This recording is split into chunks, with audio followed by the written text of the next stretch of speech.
Hi అండి, నమస్తే. అందరూ ఎలా ఉన్నారు? This is Varshan. Welcome to my channel Varshu Telugu vlog. So ఇది డే 4 వ్లాగ్ అనమాట. Day 3 vlog, day 2, day 1 vlogs చూడకపోతే go and check out in my channel and description బాక్స్లో ఒక లింక్స్ ఇస్తాను. దాని కంటిన్యూషన్ చూస్తే మీకు కొంచెం క్లియర్గా అర్థమవుతుంది. సో డే 4 వచ్చేసి మేము ఔరంగాబాద్ వెళ్తున్నాం అన్నమాట. సో ఈ ఔరంగాబాద్లో కూడా టెంపుల్స్ విజిట్ చేసాము. ఫస్ట్ వచ్చేసి హనుమంతుడిది ఒక టెంపుల్ విజిట్ చేసాము. దాని పూర్తి డీటెయిల్స్ అన్నీ కూడా నేను క్లియర్గా చెప్తాను బ్లాగ్లోని. అండ్ మినీ తాజ్మహల్ ఒకటి, ఎల్లోరా కేవ్స్ అండ్ గృహణేశ్వర్ టెంపుల్ దగ్గరికి. సో ఈ ప్లేసెస్ అన్నిటి దగ్గరికి వెళ్ళాము. కాకపోతే మాకు వచ్చిన ఇబ్బంది ఏంటంటే ఈ డే 4లోనే మేము ఇక్కడి నుంచి సికింద్రాబాద్ కూడా అదే రోజు వెళ్ళాలి. సో డ్రైవర్ని మేము రిక్వెస్ట్ చేసుకున్నాము. ఎందుకంటే మేము ఈరోజు కూడా వెళ్తుంది షేరింగ్ అనమాట, ఇండివిజువల్గా కాదు. ఇండివిజువల్గా ప్లాన్ చేసుకున్నాము, ఇండివిజువల్గా వెళ్దాము అని చెప్పి. బట్ రిసార్ట్లో వాళ్ళే అన్నారు, ఇండివిజువల్ అయితే మీకు ఇంకెక్కువ పడిపోద్ది మేడం, వేస్ట్ అది. సో ఎందుకంటే చాలా దూరం ట్రావెల్ చేయాలి, ఔరంగాబాద్ అంటే చాలా దూరం కాబట్టి అందుకని వాళ్ళు అన్నారు ఇండివిజువల్ వేస్ట్, మీకు షేరింగ్ అయితే బెస్ట్ అని చెప్పేసి అన్నారు. సో షేరింగ్లోనే వెళ్ళాము. అండ్ అండర్ బడ్జెట్లో వచ్చేస్తుంది షేరింగ్, చాలా తక్కువలో వెళ్ళిపోవచ్చు. అండ్ వాళ్ళు ఒక టైం ఇస్తారు, ఆ టైం ప్రకారం మనం చూసి వచ్చేయచ్చు అనమాట. సో ఆ డ్రైవర్ని మేము రిక్వెస్ట్ చేసుకున్నాం. ట్రైన్ 8 గంటలకి మాకు ఈవినింగ్. సో మేము ఆ టైంలోపు వెళ్ళిపోవాలి అంటే నిజంగా డ్రైవర్ చాలా అవసరం అండి. అతను మా గురించి మిగతా వాళ్ళందరికీ కూడా ఒక టైం సపరేట్గా ఇచ్చి ఈ టైంలోపే రావాలి, మీరు లేట్ చేస్తే మిమ్మల్ని వదిలేసి వెళ్ళిపోతాను, ఎందుకంటే ఈరోజే ట్రైన్ ఎక్కే వాళ్ళు ఉన్నారు.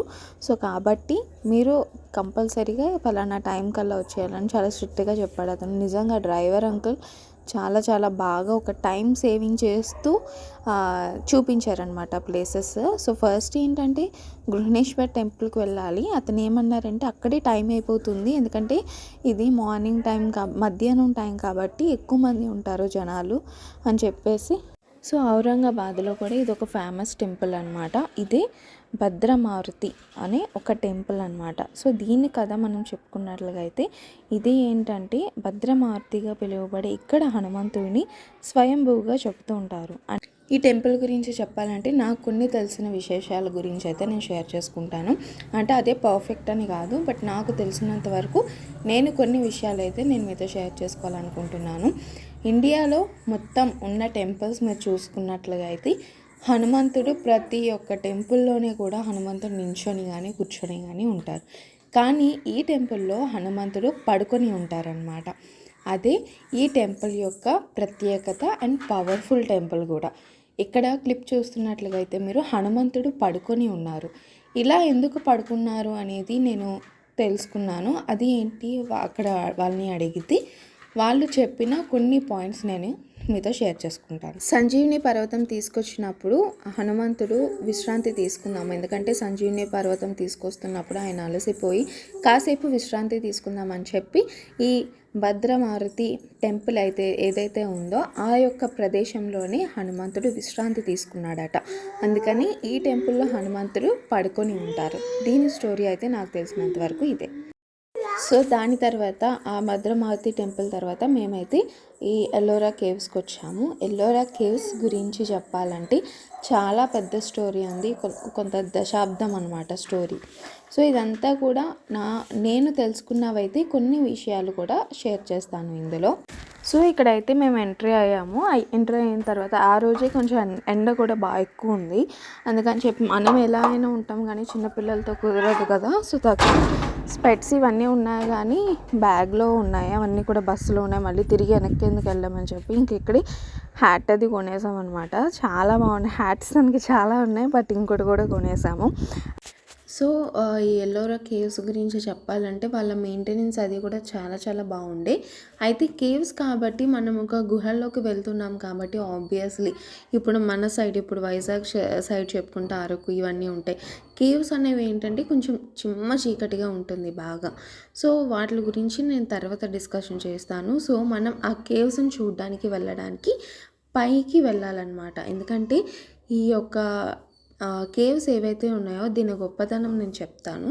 కాకపోతే మనం నడుచుకునైనా పైకి వెళ్ళొచ్చు, బట్ నేను అస్సలు వెళ్ళలేను, బేబీ ఉన్నా లేకపోయినా కూడా నేను వెళ్ళలేను కాబట్టి వాళ్ళే ఒక వ్యాన్స్ ఉంటాయి అక్కడ మనల్ని తిప్పి దింపి మళ్ళీ తీసుకెళ్ళడానికి వాళ్ళు ఉంటాయి. కాకపోతే దానికి ఒక టికెట్ ఉంటుంది.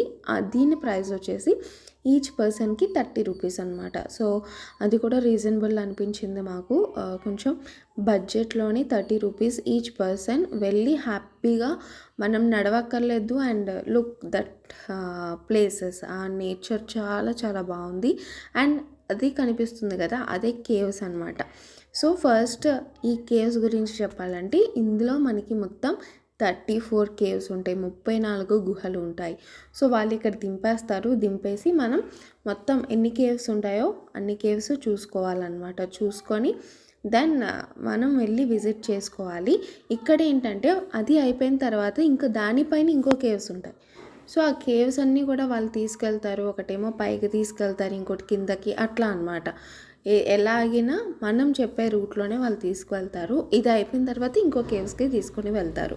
సో మొత్తం అండర్ బడ్జెట్లోని హ్యాపీగా వాళ్ళు చూపించేస్తారు అని చాలా బాగా చూపిస్తారనమాట.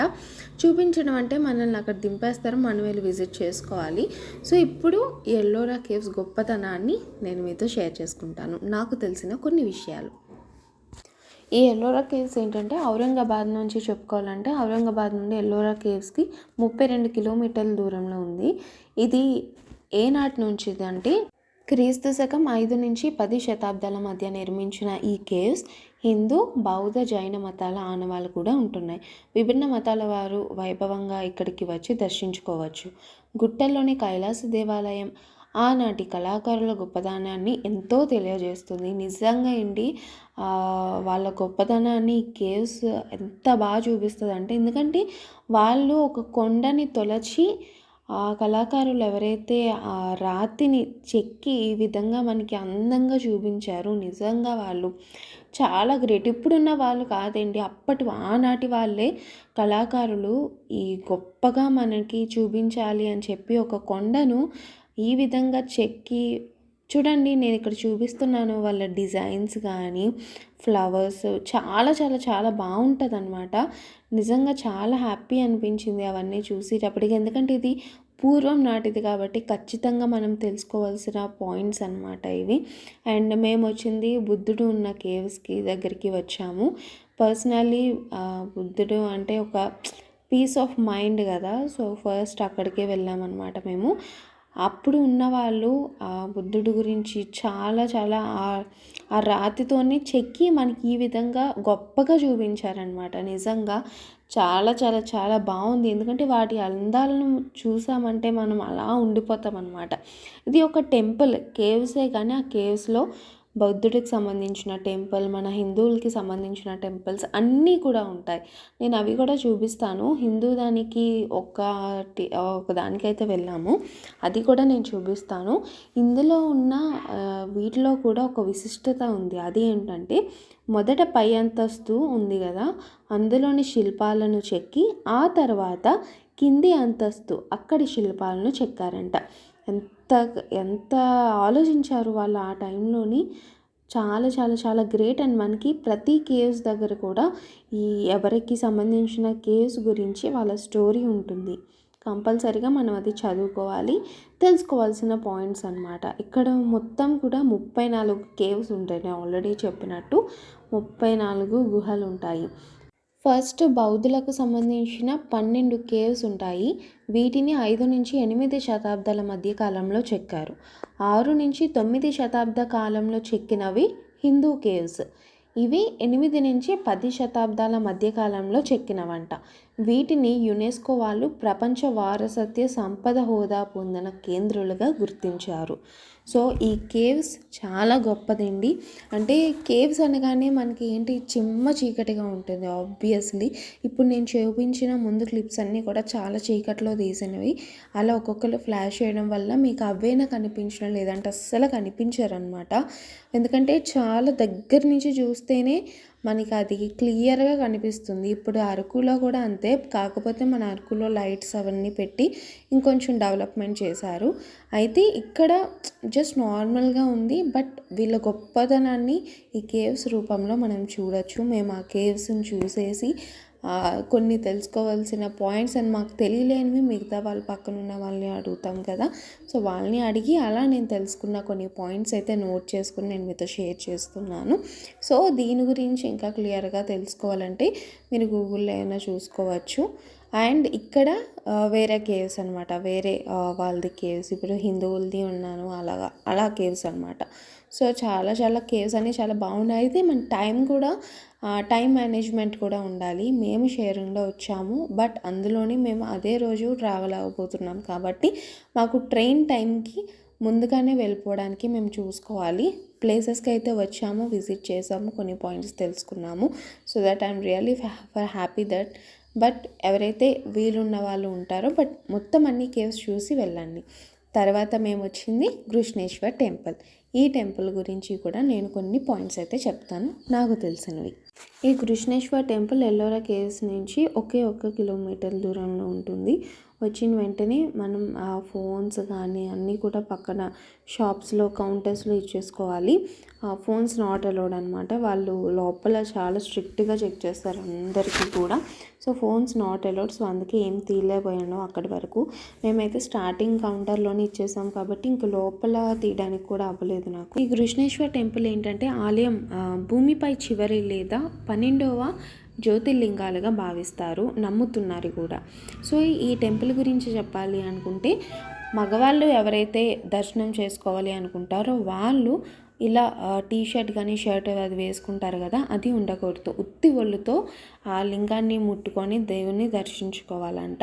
వాళ్ళైతే డ్రెస్ నాట్ అలౌడ్, అంటే టీషర్ట్ ఒక్కటి నాట్ అలౌడ్. ఉత్తి ఒళ్ళుతో ప్యాంట్ ఒకటి ఉంటే సరిపోతుంది. అండ్ టీషర్ట్ తీసేసి వాళ్ళు దర్శనం అయితే చేసుకోవాలి. ఇంకా లేడీస్ అయితే నార్మల్ అనమాట. అదే అనమాట. నేను ఏ టెంపుల్కి వెళ్ళినా నేను ఇటువంటివి చూడలే. ఆ టెంపుల్కి వెళ్ళాను కదా, కొంచెం కొత్తగా అనిపించింది నాకు. ఎందుకంటే మగవాళ్ళు ఉత్తోళ్ళతో ఉండడం ఏంట్రా బాబు అనిపించింది. బట్ అక్కడ లింగాన్ని మనం చేతులతో ముట్టుకోవచ్చు. అది అక్కడ నిజంగా నాకు ఎంత హ్యాపీ అనిపించిందంటే, ఎందుకంటే త్రయంబకేశ్వర్ టెంపుల్లో మనం కిందన చూడలేము, అద్దంలో చూడాలి. అక్కడ ఒక జ్యోతిర్లింగాలు 3 ఉన్నాయి. ఓకే, ఇక్కడ ఏంటంటే మనం చేతులతోనే మనం ముట్టుకోవచ్చు ఈ జ్యోతిర్లింగాన్ని. నాకు చాలా హ్యాపీ అనిపించింది. సో అక్కడ ఈ రూల్స్ అయితే ఉన్నాయన్నమాట. మగవాళ్ళు అయితే ఉత్తి ఒళ్ళుతో వెళ్ళి లింగాన్ని దర్శనం చేసుకోవాలి.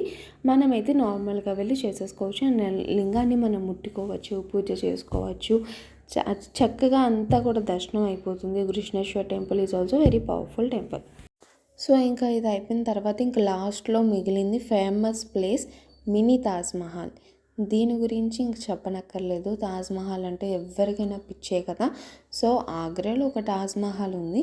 ఇదేంటంటే ఇది మినీ తాజ్మహల్. అంటే మినీ అంటే కొంచెం చిన్నగా ఉంటుంది, బట్ అంటే చూడ్డానికి చాలా పెద్దగా ఉంటుంది. ఇది ఎంత పెద్దగా ఉందంటే మన వేరే ప్లేస్ అంటే అసలైన తాజ్మహల్ ఎంత పెద్దగా ఉంటుందో ఊహించుకోవచ్చు. ఆ ప్లేసెస్కి కూడా వెళ్ళబోతున్నాం సూన్లో. సో ట్రావెల్ వీడియోస్ మోస్ట్లీ రాబోతున్నాయి. అండ్ ఈ పండగకి ఊరెళ్తున్నాం కాబట్టి ఆబ్వియస్లీ ట్రావెల్ వీడియోస్ కంటిన్యూ అయిపోతున్నాయి. సో చూస్తూ ఉండండి.